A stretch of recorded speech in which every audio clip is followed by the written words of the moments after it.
শেখ হাসিনা যখন ক্ষমতায় আসছিল 2008 থেকে 2012 সাল পর্যন্ত, জিয়াউর রহমান যখন ক্ষমতায় আসছিলেন, তখন প্রকৃতি তাদেরকে সহায়তা করেছিল, দারুণভাবে সহায়তা করে। যখন শাসকরা মিথ্যা কথা বলে, তখন আসমানের মালিক নারাজ হয়, এবং নারাজ হওয়ার কারণে বিভিন্ন প্রাকৃতিক দুর্যোগ আসে। বর্তমানে বাংলাদেশে তাপদাহ চলছে। এই তাপদাহ নিয়ন্ত্রণে কারেন্ট লাগবে, ইলেকট্রিসিটি লাগবে, এবং ইলেকট্রিসিটি কেনার জন্য তেল, জ্বালানি এসব কেনার জন্য টাকা দরকার, যেটা কোনোটাই বাংলাদেশে এখন নাই।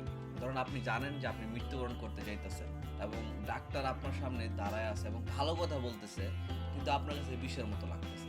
তিনি মনে হইতেছে যে এটাই আর যায়। নার্স দাঁড়া রয়েছে, মনে হইতেছে যে এটা আসলে গোরখরক, যে তিনি আপনার জন্য কবর খুঁজবেন। দেশের অবস্থা যখন এত করুণ, একটা ডিজাস্টার যখন হয়, তখন ভালো কথা ভালো লাগে না। তখন দরকার প্রিয় মুখগুলোর সামনে,